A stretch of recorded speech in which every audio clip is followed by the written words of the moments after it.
नमस्कार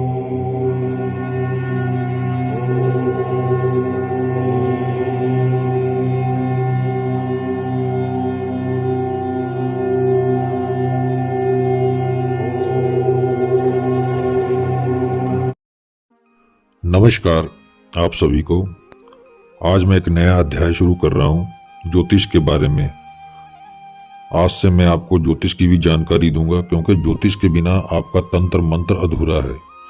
तंत्र अकेले कभी काम नहीं कर पाता जब तक कि आपके पास ज्योतिष की जानकारी नहीं है।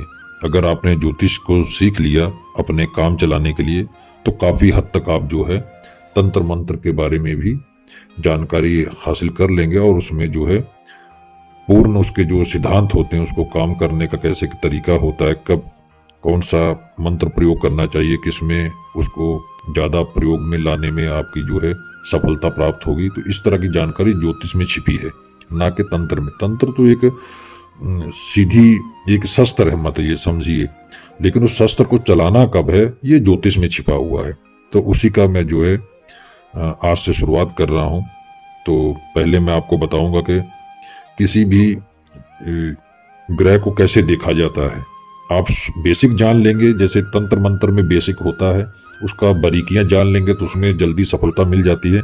इसी तरह ग्रहों को भी आप देख लेंगे, देखना शुरू कर देंगे, मतलब कि उसकी सही सटीकता उसको परख लेंगे कि ये कैसे इसकी दृष्टि पड़ रही है, कहाँ पर पड़ रही है, तभी आप तंत्र मंत्र में भी निपुण हो जाएंगे। तो मैं आपको आज जो बताने जा रहा हूँ उसके ऊपर ध्यान दीजिएगा। पहले तो मैं आज आपको दृष्टियों के बारे में बता रहा हूँ कि दृष्टियों को कैसे देखा जाता है। प्रत्येक ग्रह जो होता है वो अपने स्थान पर बैठा अपने से 7वें ग्रह को पूरी दृष्टि से देखता है। मतलब कि जैसे वो पहले घर में बैठा है तो उसमें 7वां घर जो है उसके सामने पड़ता है, तो उसकी 100% उसके ऊपर दृष्टि पड़ती है। जैसे 1 नंबर की 7 नंबर को पड़ती है, और 7 नंबर वाले की 1 के ऊपर पूर्ण दृष्टि पड़ती है, और 3 वाले की 9 को पड़ती है, और 9 की 3 को, 4 की 10 को, और 10 की 4 को। ये दृष्टि पूर्ण तरीके से एक दूसरे को 100% देखते हैं। 5 नंबर वाला जो होता है वो 8 को देखता है। तो ये सारे 100% जो दृष्टियां होती हैं, इसमें कोई भी कमी नहीं होती, 100% दृष्टि पड़ती है।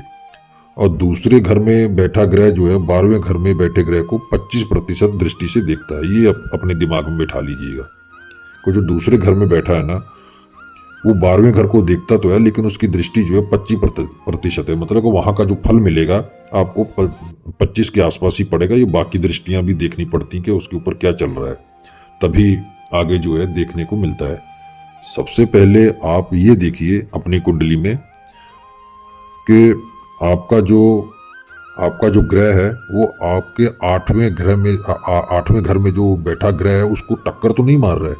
इसको पहले गिनती कर लीजिए कि जो भी ग्रह 1 नंबर पर है वो 8वें घर को टक्कर तो नहीं मार रहा। तो ऐसी स्थितियां दूसरी जगह दूसरे ग्रह जो जहां बैठे वहां से 8वां घर आप जो है देख लीजिए कि टक्कर तो नहीं मार रहा है कोई भी। अगर ऐसा कुछ हो रहा है, कोई विपरीत फल दे रहा है, तो उसको वहां से हटा दीजिए।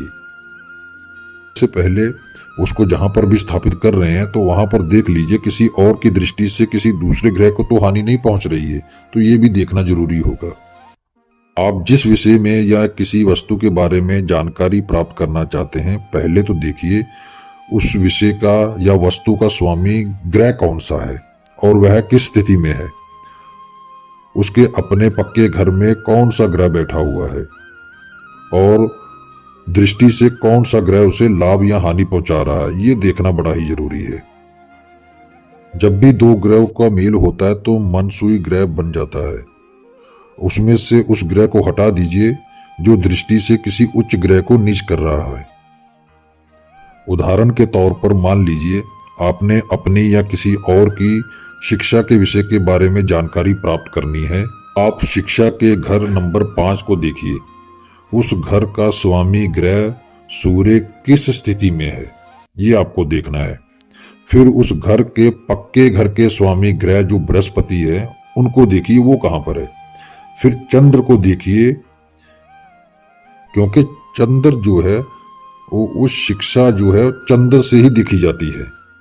तो चंद्र का जो घर है, पक्का घर जो है वो 4 नंबर है। तो फिर आपको 4 नंबर को भी देखना है। कोई शत्रु ग्रह नीच तो नहीं कर रहा है।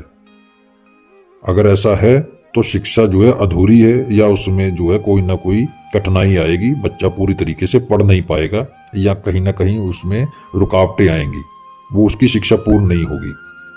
तो यदि ये ग्रह जो है ठीक स्थिति में है तो शिक्षा समझ लीजिए आपकी पूर्ण होगी, उसमें कोई भी रुकावट नहीं आएगी।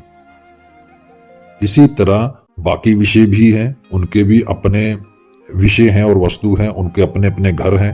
तो इसी तरह आपको उनको भी देख लेना है, जिसके बारे में आपको जानकारी लेनी है उसके संबंधित जो है आपको ग्रह को देख लेना है, और वो कहाँ पर बैठा है और उस घर को हानि कौन पहुंचा रहा है। बस ये चीज़ को आप देख लेंगे तो समझ लीजिए कि जिस चीज़ के बारे में आपको जानकारी चाहिए वो आपको मिल जाएगी। अगर ये ग्रह ठीक स्थिति में नहीं है और अपने पक्के घरों में नहीं बैठे हैं तो इन्हें उपाय द्वारा उनके जो खराब प्रभाव है उन्हें ठीक किया जा सकता है।